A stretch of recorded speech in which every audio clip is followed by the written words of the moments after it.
Unlock the power of AI in marketing with our new series, AI Agent. Dive into the world of SaaS tools, discover how marketing pros deploy bots, and explore the best use cases for AI in your marketing strategy. Only on Marketing in the Age of AI podcast with Emanuel Rose.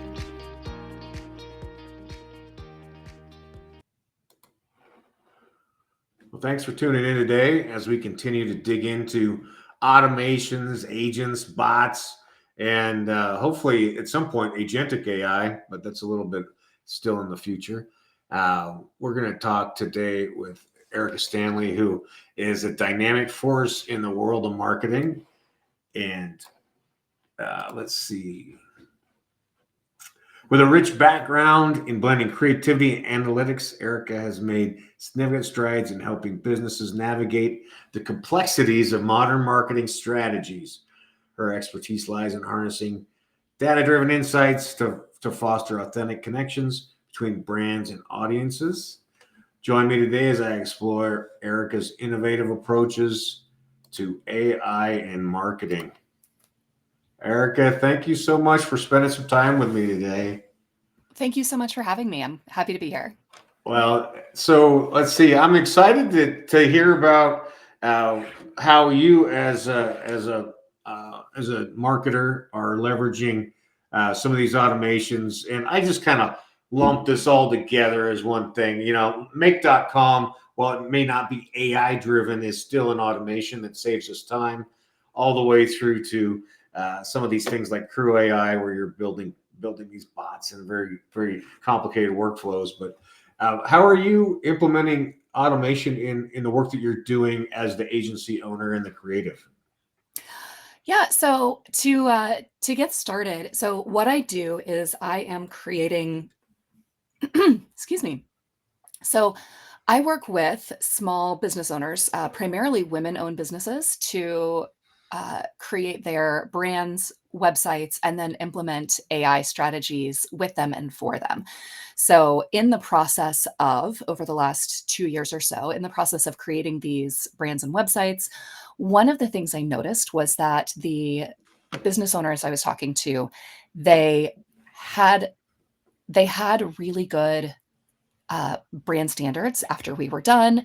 They knew what they should be doing. They just weren't really doing it. Either they didn't have time or they didn't have the resources, or it was something that fell through the cracks. And that was where AI really came in. So I started creating, as soon as custom GPTs were available, I started creating custom bots for my clients, utilizing the brand strategy that I had put together for them. So for my clients, I'm not really using automations for them in the day-to-day. For myself, however, I have a few tools that I am using pretty regularly. So for example, I'm using this app called Fixer AI, which I absolutely love. It is hooked into my email, and it's doing two things right now for me. It's helping to organize my email. So if a request comes in, it takes in the message of the email and it knows if it needs a response from me, if it's just like a message that's an FYI. Once I respond, it knows that I am waiting for a response and moves it to a different category and tags it. So it's really helping to streamline we all have this constant influx of emails coming into our inboxes, and it's helping me to organize those. So love that.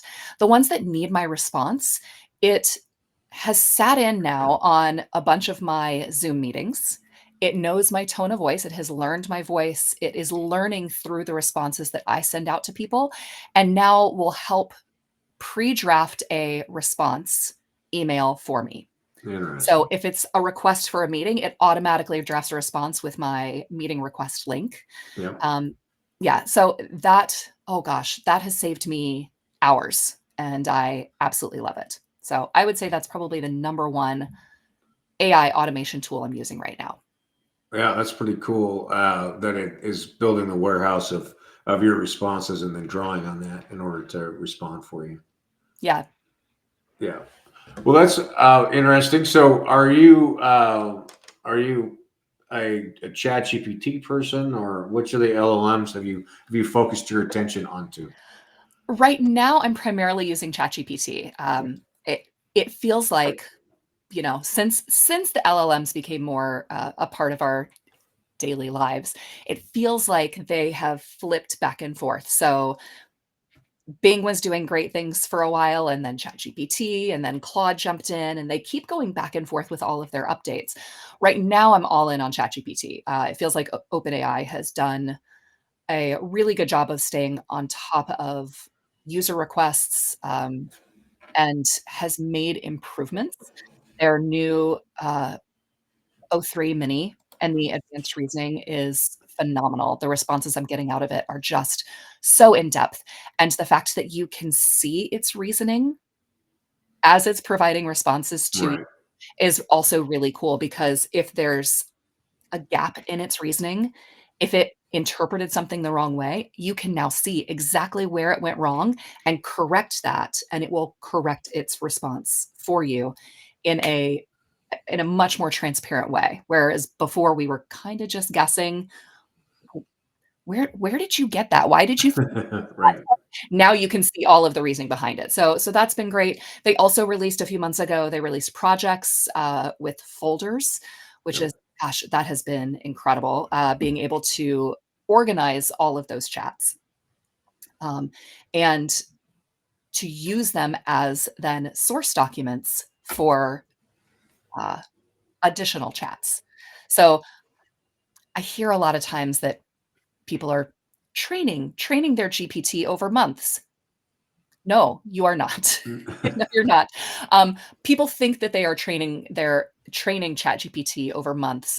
It now has memory built in, but it's also, I heard it described as a conveyor belt, and it's kind of like Laverne and Shirley, where they had the conveyor belt, and they were, taking things off and putting things on the conveyor belt, but after a while, stuff falls off the end, and you don't know at what point the information that you've been feeding it, that you've been training it on, is starting to fall off the end. So things like projects, things like custom GPTs have allowed us now to put in a knowledge base that it can draw from. So Yep. you're not losing that legacy knowledge off the end of the conveyor belt like you do if you try to keep everything in one big long thread. Right. Yeah, that's awesome. So, how do you describe the custom GPT concept to your clients? What is it that you tell them that you're doing? So most of my clients have at least tried ChatGPT or tried Claude or Gemini. And one of the things that we always start off with is that you want to give these LLMs context. You want to tell it who you want it to be. Right. You want to tell it about your business, about your audience. And so every time you start a new thread, it's important that you give the LLM that context. By creating a custom GPT, you are now putting that context in. So it's starting with all of that legacy knowledge before you even start a conversation. So imagine, and I'm just going to use ChatGPT as the Kleenex, right? Sure. Yep. Talking about all LLMs, but I'm just going to say ChatGPT. So imagine ChatGPT is an intern on their first day. They're fresh out of school and full of knowledge, and they're really, really willing to help, but they don't know anything about your business. They don't know how you like things done. They don't know the ins and outs of your audience. So you're going to give them that information. They're not necessarily going to get it right, right out of the gate, Yep. and they're going to need more information. So intern day one. By creating a custom GPT, you're able to feed it information. So now it's a 1 year, 2 year, 5 year employee that has all of that knowledge base built up. They know about your business. They know about your company culture. They know all the ins and outs of the services and the products that you have. And so by creating a custom GPT or creating a project, you are giving it that foundational level knowledge that it can now pull from, so that you're getting more accurate and richer answers that are in line with your business and your brand. And then in the when you're doing your brand roadmap, you're building an ICP, ideal client profile, you're building brand voice, you're building these foundational documents that then go into that custom GPT. Am I following? Yes, absolutely. So depending on the client's needs, so maybe the client needs to create email newsletters. They're, content creation, they want it for email newsletters. So within a custom GPT, within the backend configuration, there's two areas where you can add information. And I look at this going back to the intern, right? I look at this as like the employee handbook and the like company knowledge base. So the employee handbook is going to tell them how to act, the dress code, we take lunch at this time, your job is to do this. You're going to be the person that creates the email newsletters. So that is what you can put into those instructions. I want you, the custom GPT, to act as an email newsletter specialist. I want you to use this tone of voice. This is our brand personality, and you're going to act as an expert. So this is how you want it to behave. Right. Then it's got an area where you can upload files, and this is its knowledge base. So this is all of the company information that you wanted to have about your services, your products, your brand values, your core values, your messaging, your positioning, all of that. So all of that then goes into the knowledge base. And so you're creating this, you're creating a employee bot that has the richness of all of the information about your business and the enthusiasm of a day one employee. Right. Because they just want to help you do the best that they can. Yeah. Yeah. Especially if you build that context into the prompt, it will maintain that excitement for you. Oh yeah. Yeah. So you've got your knowledge base that you're building out in as the beginning of the custom GPT, and then you're building content from there. Yeah. And so if I'm building a GPT that is for email newsletter content, then through the Brand Explorer process, I have figured out and worked with the client to talk about what type of email content they want to send out, what's going to resonate best with their audience, what do they need to be sending out to reach their brand goals, to reach their business goals. And so all of that goes into the GPT. So that when they come to it and say, hey, I need a month's worth of newsletter content, I also have been programming in prompts for the GPT to then ask the user, which has been really, really helpful because a lot of my clients and a lot of people I talk to, they don't know how to prompt.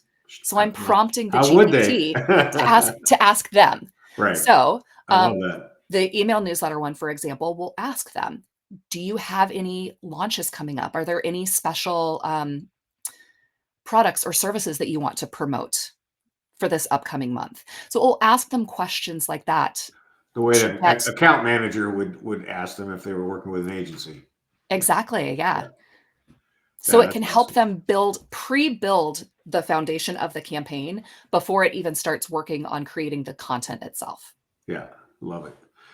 Well, what do you see, or how do you see that these automations that are coming online? What are you seeing that you're going to be doing with agents or bots in terms of either work inside of your agency or with your clients? What's on the roadmap for you?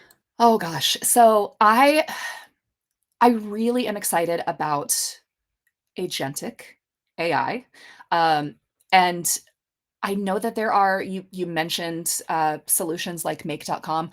I think that over the coming year, we are going to start to see native agents within ChatGPT, within Claude. Notebook LM through Google is kind of already doing it. You can do some pretty basic automation stuff there, but I think we're going to start to see them built more natively within those LLMs. I am most excited about being able to take long form content, because a lot of my clients, they write not just articles and blogs, but a lot of them have books or TED Talks that they have written. And being able to take that long form content and put it in and chop it up and have it go into individual places where it can then be picked up by a team member to turn into other things. So, for example, let's say you've got an hour-long YouTube video that you filmed on how to do a thing or how the thing that you do is important. Right. Then putting that into a Google Drive, having the agent go in, take the transcript of that, utilize the custom GPT that you've built that knows your audience's pain points, their hesitations, but also their passions and where those overlap with your area of expertise, and to take little snippets from that video and turn it into shorter form content. So for Instagram, a little piece of it, and come at it from a different angle and turn that into a short email newsletter. Right. And then plop those documents into separate Google Drive folders, which can then be picked up and turned into an email newsletter, turned into a social media graphic that's then posted by your social team or posted by a different agent. Right. So Yep.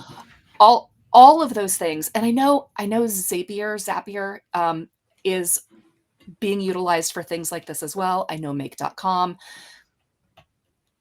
I think native in LLM agents are going to become more commonplace over the next year. Yeah, that's very likely. I agree with you. I think the key distinction here is that, right, like these agents or bots that we direct, like Zap or Make or something like that, we're very in tune with the process, and we're kind of managing that process. The agentic, which is where this bot is actually going to act on its own and do activities on its own, almost nearly sentient in some respects. That is that's what will be interesting to watch, the development and how we manage the agentic part of it versus the agent part, I think, in my mind. Absolutely. Have you seen any of the demonstrations on OpenAI's? Is it Operation? I haven't seen that yet. No. So they are building it. They are building an AI that will act as you, that can actually, the example that they give during the demonstration is that it will go in and book a plane ticket for you, that it knows the day you want to travel and where you want to go. And you've got most airline points over here. And so it can go in and find these 3 flights for you. But this one it knows is going to be a little too early. And then this one's got a big long layover. So this is the best option. Yep. And it will stop and ask you, are you okay with this? All right, let's find you a hotel, and can find a hotel based on, oh, you're a Marriott person. So all of those things. I think that's awesome. Yeah. I think that we are just at the very beginning of that. For sure. Of using the agents to perform tasks that have always required human interaction. And the more context we're giving it, so it knows that I am a Marriott Bonvoy person. It knows that I have a bunch of United points. It knows that I don't like to be at the airport at 7 a.m. And so then it's going to make decisions for me based on that information. And it's just the next level deeper to the same exact context that we're providing for it with custom GPTs. Right. Yeah. It's just that we, with our brains, we're not seeing all the possibilities yet, but we're right there. We're right. And I'm so stinking excited to be what feels like at the front edge of this wave, and to see what all it can do, and to keep playing, to stay in it, to get a little dirty with it and get in there and try to figure stuff out, and I break it. I've tried creating things that have not worked. For sure. And it's fine. I think that getting more people to be curious about it, and that's part of what I'm doing with my AI Queen Society, is getting more women in particular to be curious about it and to get in and just play with it and try it out, because the more we're using it, the better we get at it. Like learning to drive, the more you're behind the wheel of a car, the more comfortable you get with it. For And sure. so I think that the more people are in it, it's coming, right? We can't stop it. We're not Yep. putting this genie back in the bottle. All right. And so I really want people to not be afraid of it, to not be hesitant, to get in there and play around and try, because if you don't, you're going to get left behind. You're the Yeah. person who's still using the word processor and the typewriter when everyone else has already moved on to their computer. That is a great point. And if people want to get in touch with you and have more conversations like this, how do they do that, Erica? Well, I am on Instagram. So my agency is called Mile and Digital, and that's where I work with people for brand, websites, and AI implementation. So I'm at mileanddigital.com and on Instagram at mileanddigital. I'm also Erica Stanley on LinkedIn. Oh, that might be where I was. EJ Stanley is on There we LinkedIn. go. Yeah. But yeah, so you can find me, and I'm Emmanuel, I'm connected to you on LinkedIn, so people can find me through there as well. All right. I love it. Well, I love the work that you're doing, and I'm so glad that you're exploring and bringing this in so that the female entrepreneurs have access to this easily as well. So I applaud your work, and I appreciate your time explaining it to me today. Thank you so much. It's been a pleasure talking to you. All right. Thanks, Erica. And we'll see you again soon. All right. Take care. Thanks for listening to Marketing in the Age of AI.